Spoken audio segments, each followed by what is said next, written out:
All right, that's all set up. So please join me in welcoming Professor Zeinab Baba.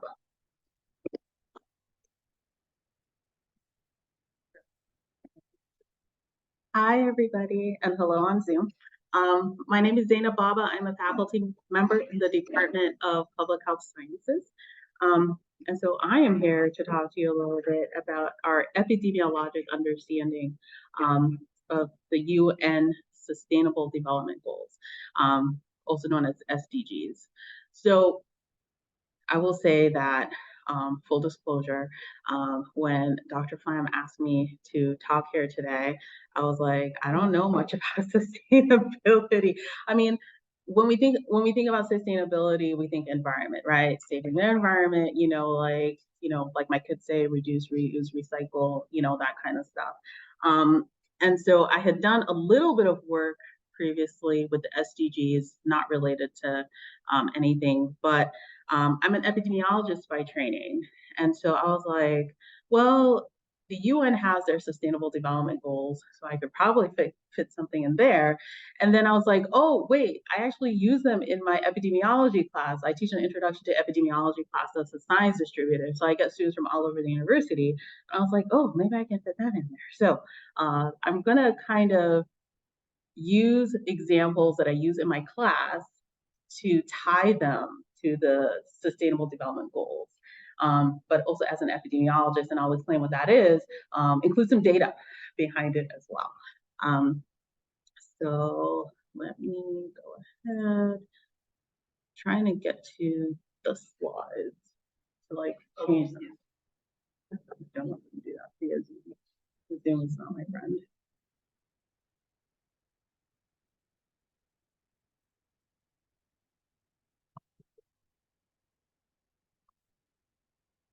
Okay, fantastic, thank you. So I said I'm an epidemiologist. So a lot of people heard about epidemiology as a result of the COVID-19 pandemic. And a lot of times when I say I'm an epidemiologist, people ask me to look at their skin. I'm like, I'm not a dermatologist, I'm an epidemiologist. And so an epidemiologist or epidemiology is the study of the control of diseases or injury or health outcomes in populations. And so what we do is we collect data from different data sources, analyze that data, and try to figure out what are different risk factors, what are different protective factors, and then apply that to disease spread, but also disease prevention, disease control, interventions, and things like that. So that's what I do as an epidemiologist. So data is my friend. I love data. Then we have sustainability, and far from what I thought sustainability was.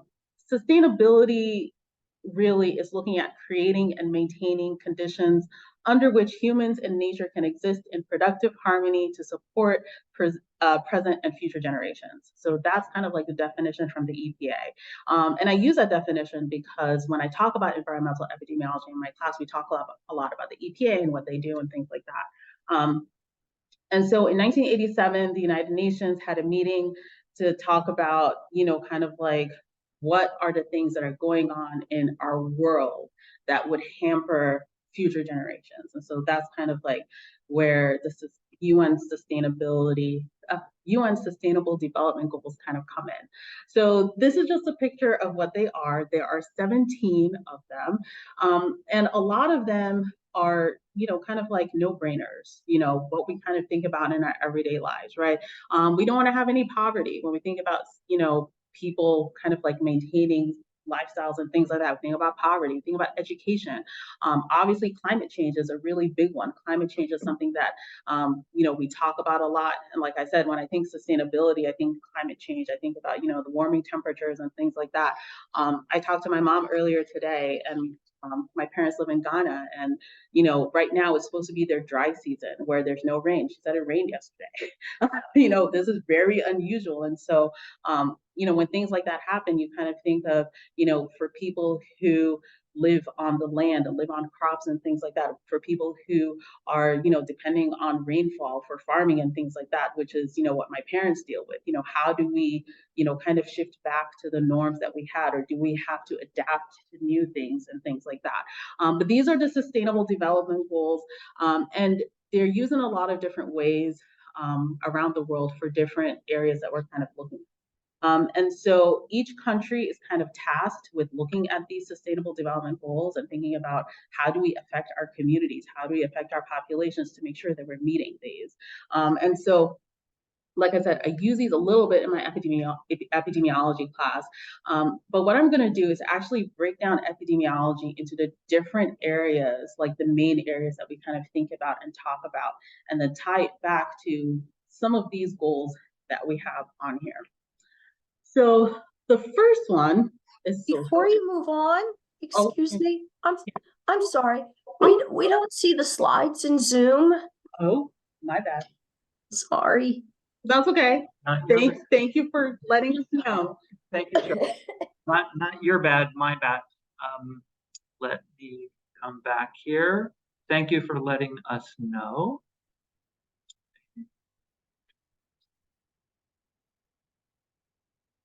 How was that? Yay! Okay, fantastic. Thank you for letting us know. You can tell it's been a while since I've been on Zoom doing this in a classroom. So the first area of epidemiology is social and behavioral epidemiology. And with social epidemiology, we're concerned with the influence that a person's position in the social structures that we have has in the development of diseases. And then we have behavioral epidemiology, which looks at the role of behavioral factors in health. And so things like tobacco use, physical activity, the built environment, sexual behaviors, and things like that. And so the diagram that I have up here is the social determinants of health. The social determinants of health are defined as the conditions in the environments where people are born, live, learn, work, play, worship, and age that affect a wide range of health and health functioning. And we can think about health functioning as quality of life. We can think of it as susceptibility to diseases. There are 5 domains here for the social determinants of health. We have healthcare access and quality, neighborhood and the built environment, social and community context, economic stability, and then education access and quality. And examples that I use in my classes all the time when it comes to social determinants of health are things like safe housing, lead exposure, right? Lead paint and things like that, lead pipes. Everybody in here has heard, the Flint water crisis, how there's lead in the water and things like that. Things like transportation. How easy is it for people to get from A to B? How easy is it to get to their doctors? I read over the weekend, I forgot what state it was in, but they're closing 3 hospitals. And so women have to travel over 20 miles to go see an OBGYN, transportation and access and things like that. Things like racism and discrimination also are considered social determinants of health. But then also access to food. There's food deserts all over the country, all over the world. And then things like polluted air and polluted water are also things that we think about when it comes to epidemiology. And so, because I'm an epidemiologist and I like flowcharts, let me put this up here. We have what is called a model for psychosocial factors in health that looks at adverse physical and social environmental conditions that people may live in and how that affects their health. So we have first what we call independent variables. Our independent variables are things that are just kind of floating around in the environment that each person has that may be different from person to person. And so when we think about independent variables, one of the big ones that comes up is stress. Stress has physiological aspects to it that a lot of people don't realize. We have social incongruity, which are situations where individuals may not be in harmony or compatible with the individuals around them or the environment around them. So if you think about, let's say, a child who has asthma, for example, who may live in an area where there's a lot of air pollution, or somebody like me who has seasonal allergies, the spring is not my friend. Social incongruity can affect individuals. You have the person-environment fit, which is the goodness of fit between the characteristics of an individual and the properties of their environment. And so when we think about person-environment fit, we think about how do we accommodate people who may have disabilities. And then we also have stressful life events. COVID was a stressful life event. Divorce, stressful life event.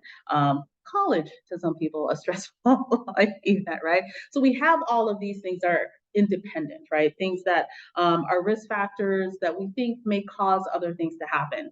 In the middle, we have moderating variables, which are somewhere in the causal process. They don't actually cause things to happen, but they can actually, in the process, you know, in their place in the process, actually elevate some of the things that we're seeing. So we know that personality factors are things that are moderating variables. Culture, a lot of individuals get a lot of the information that they have or the beliefs that they have based off the cultures that they live in. Social support is a really important one as well. And then lifestyles and behaviors.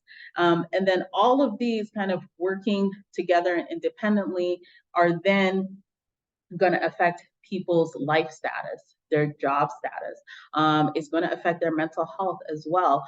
We know that green spaces are really important for people's mental health, right? Being outside, be it outdoors, green spaces are important for that. We also know that physical health is very important. When people have places where they can go outside or go to a gym or have access to something like that, it's helpful in that way. And so this is just a model that we kind of use looking at, you know, these adverse physical and social environmental conditions, which run the gamut. We can talk about overcrowding in certain places that kind of leads to some of these things, water pollution, poor sanitation. All of these can impart stress on an individual that then affects their health as we go along.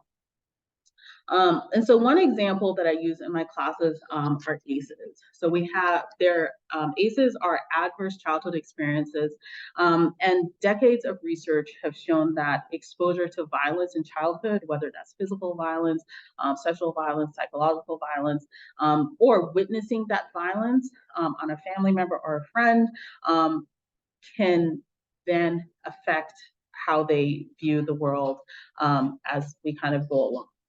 So a lot of the information that we have about adverse childhood experiences comes from a surveillance system that comes out of the Centers for Disease Control. That's called the Behavioral Risk Factor Surveillance System, which is a system that collects information on all kinds of diseases and conditions every year.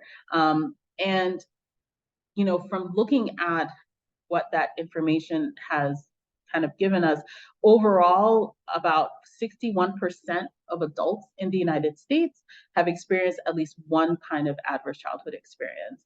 And about 16% have actually experienced 4 or more. So if we think about that, think about stress, right? All those independent factors and how that then affects people's employment, people's mental health, people's physical health, right? Because of the environment that we live in, right? If we live in a very stressful environment, that's what can cause that. And so when we look at kind of like the health risks that are related to these adverse childhood experiences, we know that there are behavioral aspects of ACEs, and then we know that there's physical and mental health. And so behavioral aspects may lead to lack of physical activity. Smoking, alcoholism is another thing. And then in terms of physical and mental health, depression is probably number 1 on that list. It also, as a result of a lack of physical activity or other lifestyle choices, leading to some of our chronic health conditions like diabetes, cancer, and stroke as well. But just kind of like an example of how, you know, where you are, live, work, and play can then directly affects your health. So that's the first one, social and behavioral epidemiology. Now I'm going to talk a little bit about communicable disease epidemiology. This is where I actually started my career as a communicable disease epidemiologist. Communicable diseases are sometimes referred to as infectious diseases, but they are 2 very different things. Communicable diseases are diseases that are due to specific infectious agents. So a virus, bacteria, fungus, or something like that. An infectious disease is due to infectious agents. So like when we talk about communicable diseases, all communicable diseases are infectious, but not all infectious diseases are communicable. So for example, tetanus, right? So tetanus is a disease that is infectious, it causes an infection, but you can't get tetanus from touching somebody. So it's not communicable, like you can't pass it from person to person. And so a lot of times, because we're interested in the study of diseases and populations and transmission, we talk about infectious diseases more than we do communicable diseases. So just a little bit of a difference there. So when it comes to infectious diseases, this is what we're looking at. This is called the chain of infection. And the chain of infection helps us as epidemiologists identify how you get an agent, so germs up there at the top, and how it then transmits and works through a community. So we have our agent, which is a bacteria or a virus or a parasite. It lives in a reservoir. So a reservoir can be a person, it can be an animal, it can be food, soil, water. It then gets out from wherever the reservoir is by, like coughing, right? Tell kids to like cough into their elbow, sneeze into their elbow. And then the germs get around some way, somehow, right? I don't know if anybody here has little children. Little children are fantastic transmitters of germs. Germs get in through either through your mouth, through cuts in the skin, and then transfers over to a susceptible host. So when we talk about infectious diseases, the way that we stop an infectious disease is by understanding the chain of infection. When we understand the chain of infection, if we break the chain of infection, we can stop the spread of disease. Right? And so that's why I put this up here. My students always have a field day with this. I think this is interesting. And so let me give you an example, kind of like a classic example of, kind of like infectious diseases. So in 1854, there was a cholera outbreak in London. And so Jon Snow, and I always have to tell people not to Jon Snow from Game of Thrones, different Jon Snow, Dr. Jon Snow, created this map. And so what he did was unheard of at the time. He actually went door to door and knocked on every person's door and asked, have you, do you have cholera? Somebody here died of cholera. And went around and actually created this map showing where all the cholera cases were. At this point in time, in the 1800s, it was not unusual to have cholera outbreaks. They happened all the time. It was not something that, people kind of worried about. It's kind of like, okay, there's cholera. The problem with this was that it was at such high rates that entire families were dying in the space of 2 to 3 days. And that's what scared people. It was at the point where people actually deserted certain parts of London because they were just scared. At the time, they thought that cholera was actually caused by bad smells. So there were a lot of other practices that were going on, but this is a map that Jon Snow came about. And so what we see is that you can see pump number A has the most dots around it. And so Jon Snow hypothesized that there was something in the water in pump number A that was causing these cholera cases to, kind of spread. There are other pumps that you see. The reason why there's so many around pump number A is people said the water tasted good. So people from all over London were going to pump number A, the Broad Street pump. And so Jon Snow did something really unthinkable at the time and removed the handle of the pump. And when he removed the handle of the pump, guess what? Cases went down. And so Jon Snow is kind of thought of as the father of epidemiology. But his observation was that it was really important at the time that we keep our water systems clean, that we not pollute the water. At the time, people would just take their waste from the homes and dump it in the river. This is the same water that people were drinking with, right?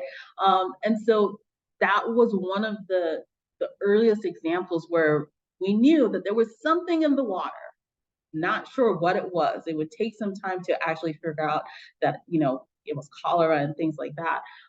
But that's just, kind of one of the earliest examples that we kind of have.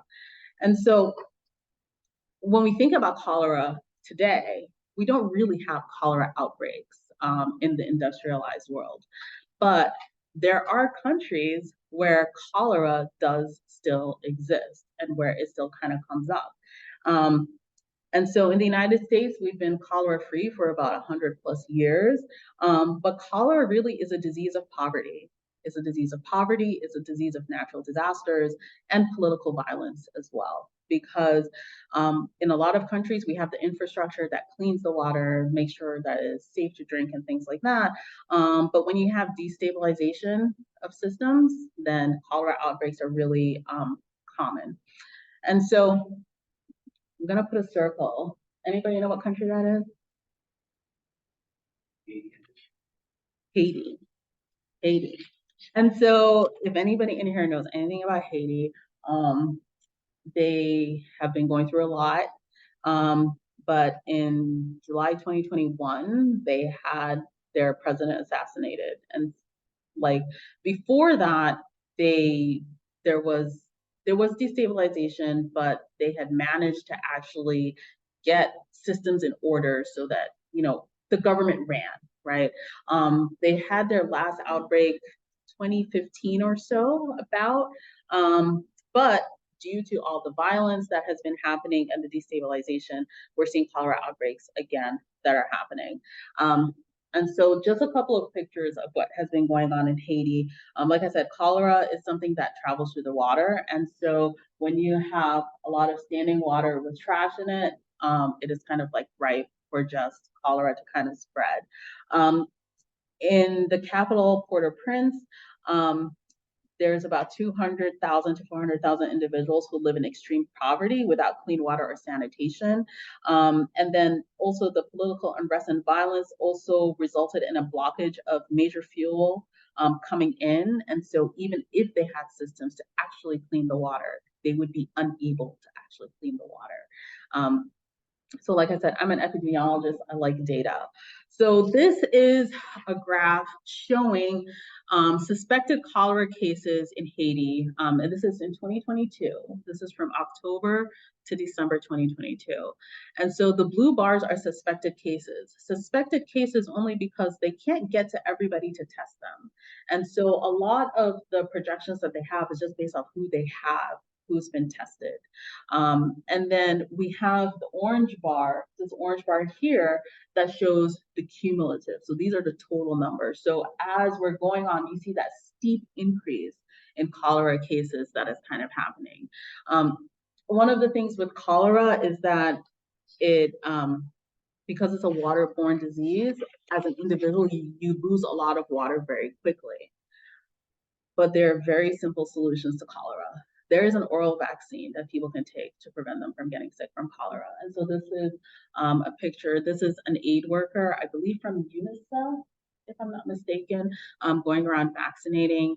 And then over here, there are some, this is World Vision, but they have actually piped water that they were supplying. And that's it, like to solve the issue of cholera, is just clean water.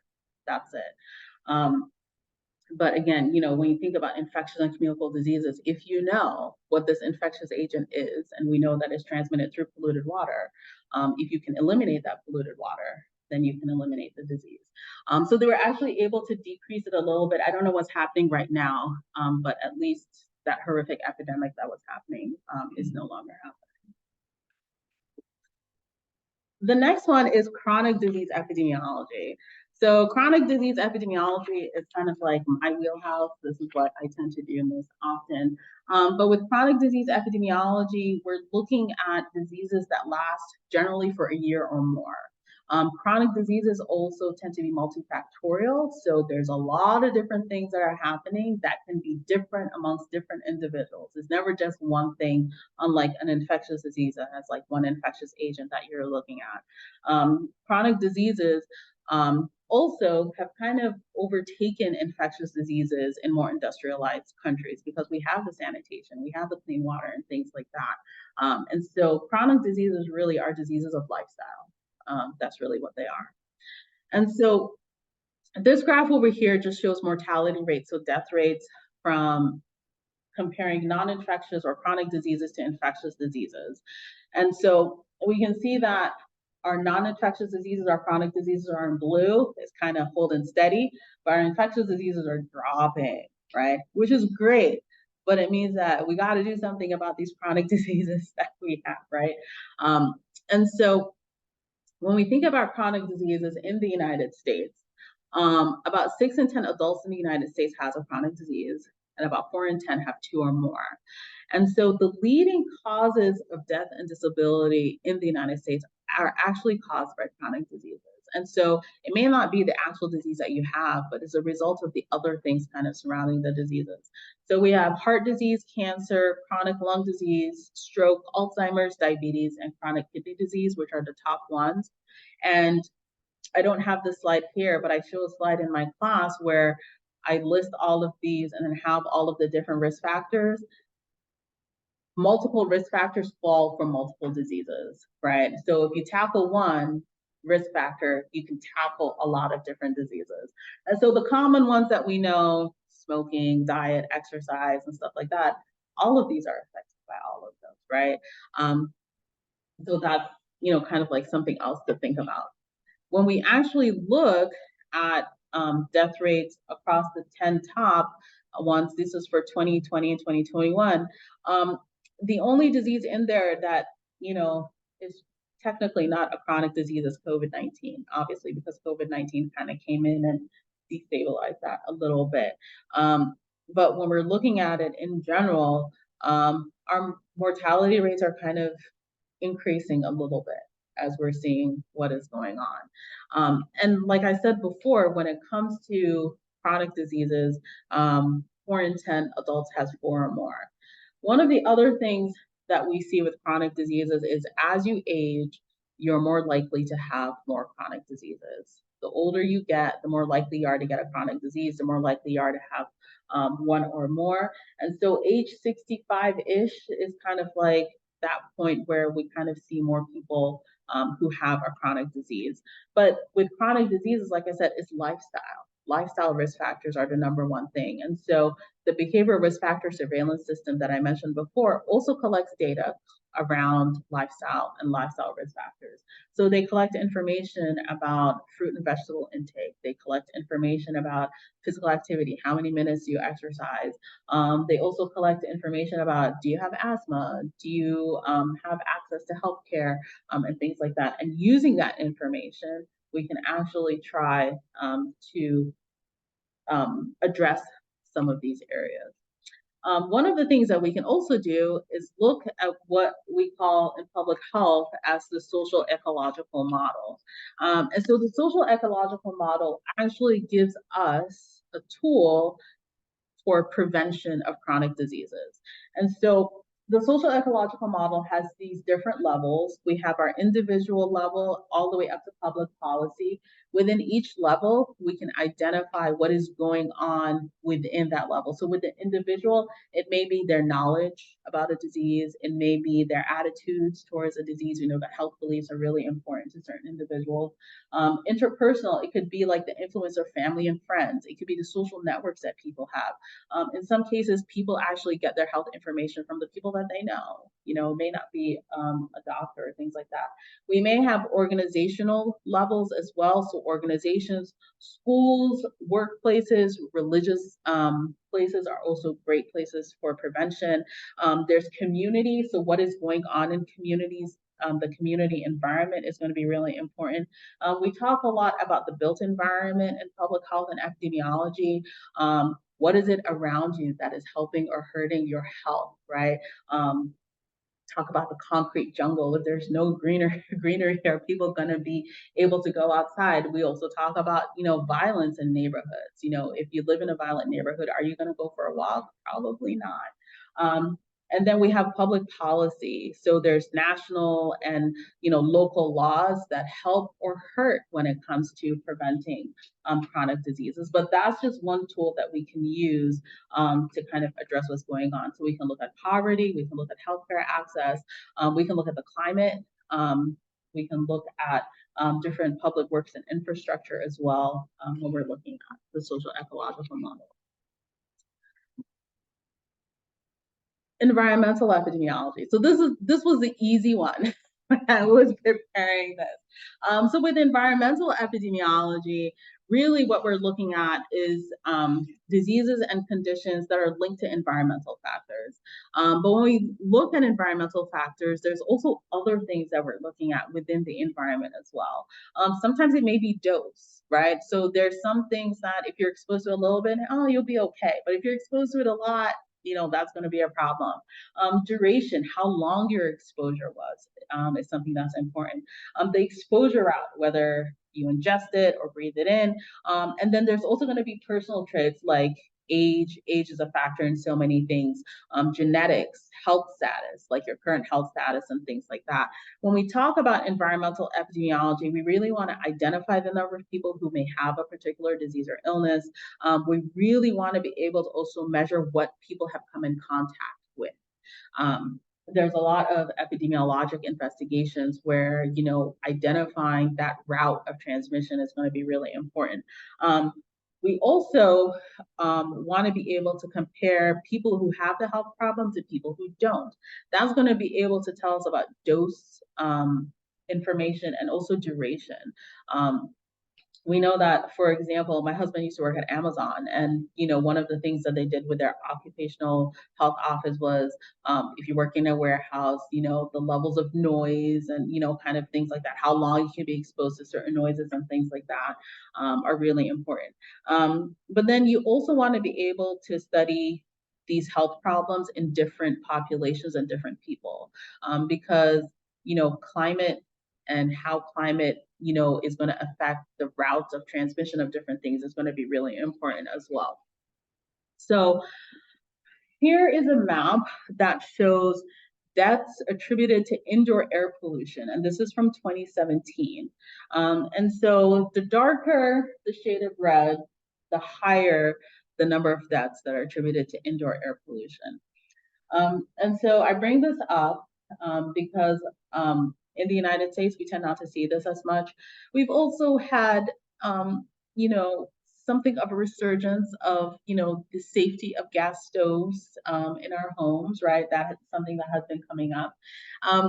But I bring this up because, as you can see, the dark red, kind of like sub-Saharan Africa and Asia are the places where we're seeing a lot of deaths that are due to indoor air pollution. Indoor air pollution in a lot of these countries is actually caused by burning fuel indoors.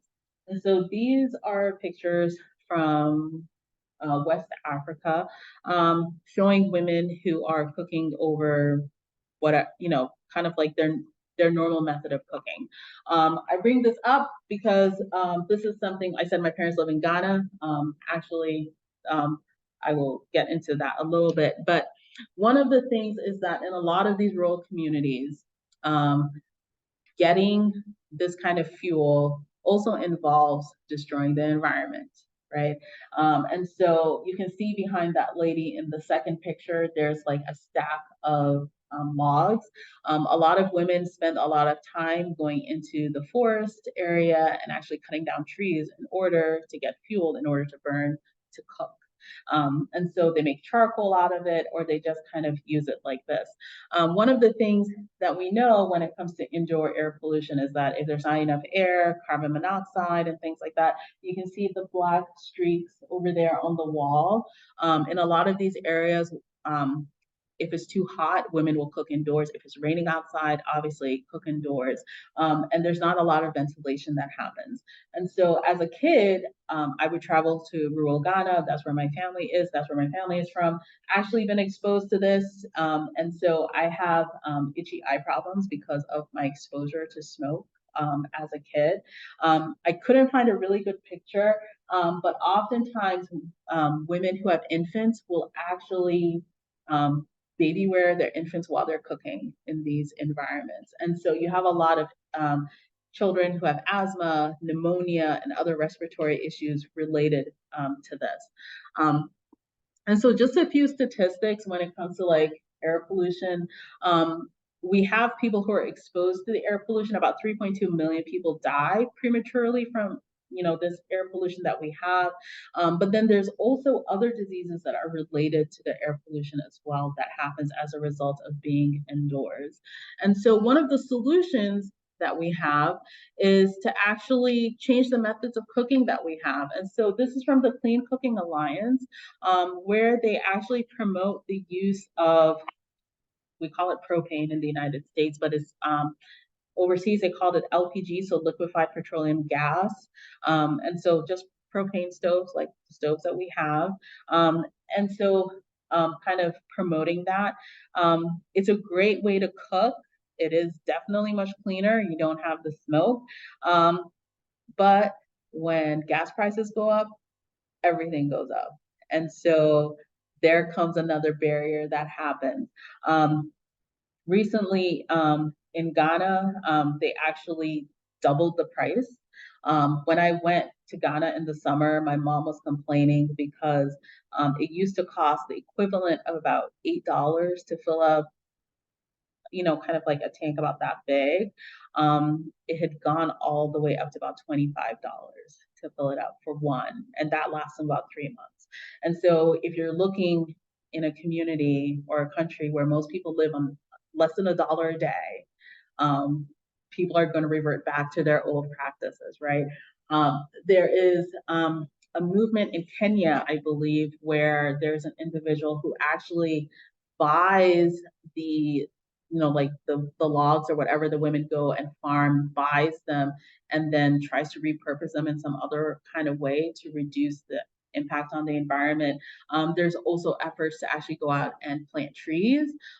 So I know, like in the area where my parents live, like they've tried to like planting trees to kind of regrow what's been happening. But it's really hard to break some of these practices that people have because these are ingrained in people. They've been doing this for centuries. But that's just an example. So environmental epidemiology. The last thing that I'm going to talk about is, when we think about, chronic diseases and all of these, health policy is something that comes into play because a lot of the things that I've talked about are things that can be addressed through some kind of health policy or health policy avenue. And so the SDGs in and of themselves could be classified as a health policy, right? It's kind of like a way of addressing what is going on. And so with health policy, we have what is called health in all policies. And so what we do is we recognize that in order to improve the health of the populations that we work in and serve, our policies have to reflect that as well. And so there's a movement to actually, incorporate health into the policies that we have because we understand that health doesn't live in a silo, right? And things like that. And so when we recognize that health is influenced by policy decisions, then we can actually incorporate health into all the policies that we look at. And so it actually requires all different kinds of sectors working together to make sure that we're addressing everything, that one kind of policy is not going to take away from what others are doing, but then also to make sure that health is also preserved. And so these are just examples. So we can have health, transportation, housing, employment or work, nutrition, and then water and sanitation all working together to make sure that no one is taking from the other and making sure that all are served equally. And so it really is a collaborative approach to improve the health of everybody. And you want to remember that health is influenced by social, physical, and economic environments, right? Those social determinants of health. And really, when we talk about health in all policies, we're addressing all of these things. We're addressing the social issues. We're addressing the physical issues. We're addressing the environmental issues that are happening in our communities. And at its core, really, the health in all policies supports improved health outcomes. And by supporting improved health outcomes, right, we're also automatically improving the social structures of the places that we're working. And then we're also looking at encompassing a wide spectrum of activities that we can actually use. One of the things that health in all policies actually helps us to understand is that when we are doing one thing in a community or in a population, we're affecting others, right? And when we think about those sustainable development goals, it's about kind of that long-term preserving what is happening in communities. And really, the health in all policies also builds on international and historical bodies of work. And so a lot of them are linked back to these sustainable development goals. California has done a really good job of incorporating the health in all policies into a lot of the things that they're looking at. And they've actually been a model for other places and what they want to do.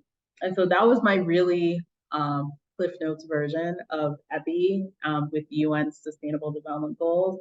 So thank you so much, and I'm happy to take any questions.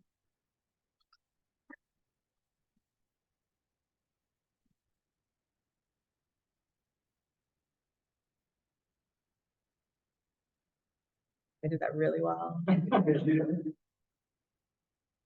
have a question. Yeah. I studied city and regional planning, transportation planning in particular. And one of the things that transportation planners in the United States struggle with is the concept of car dependence, and the fact that many people don't get a lot of physical movement as part of their transportation, and there, are modes of transportation, walking, bicycling, that incorporate physical activity and presumably have health impacts because of that. Does the field of public health sciences collaborate much with the field of city and regional planning? Yeah, there's a lot. So there's geographic information systems, which is kind of part of that.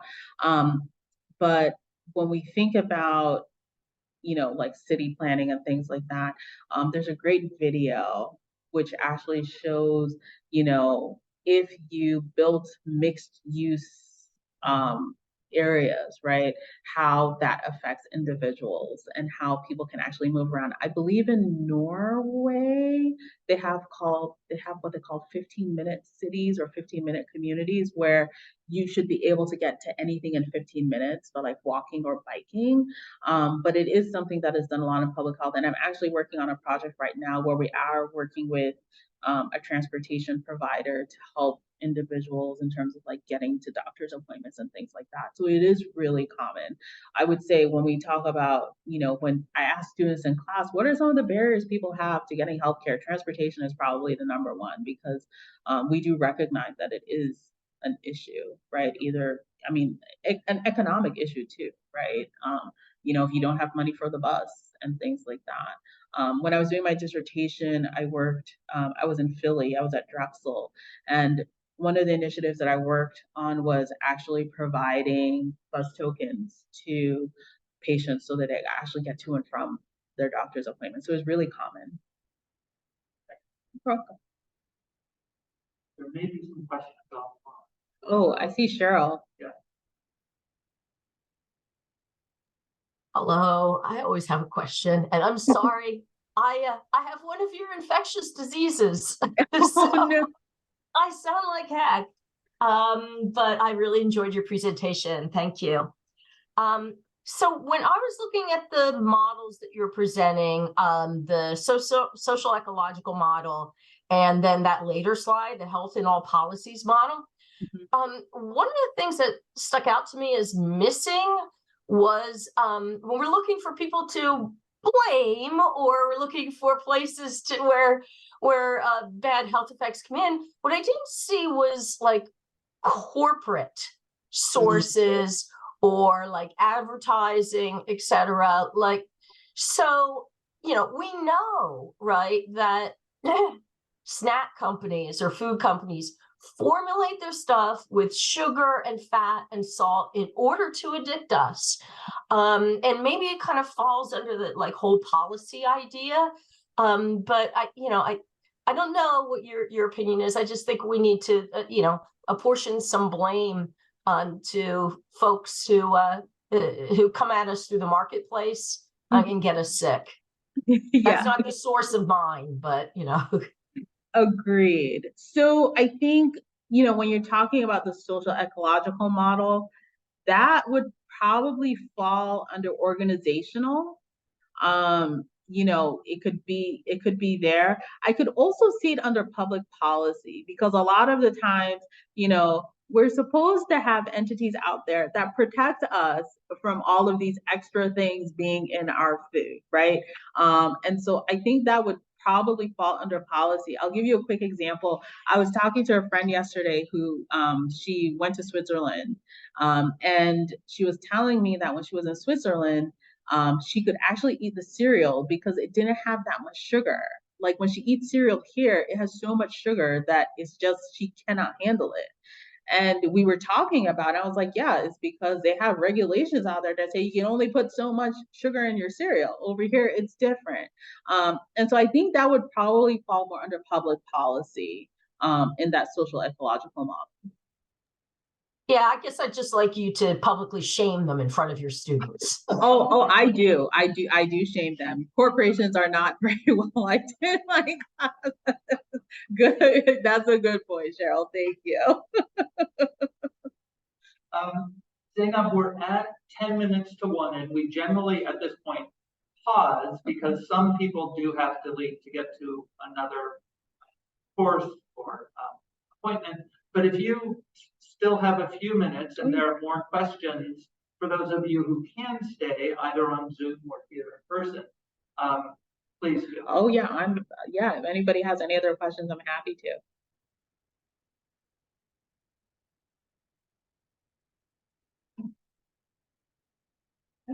Well, is there someone on Zoom? No. Well, I just wanted to thank you, because this connection between the work that you and your colleagues do and the concept of sustainability is one that we sometimes struggle to make the linkages in ways that people understand.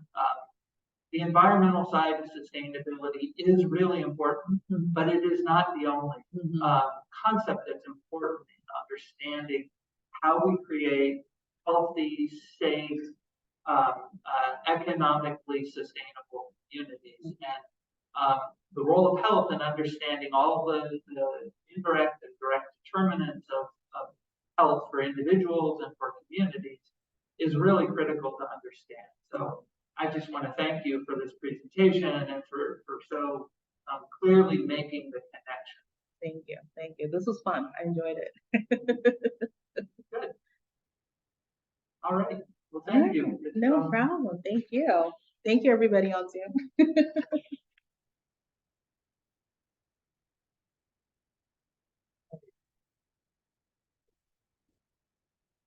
Hi.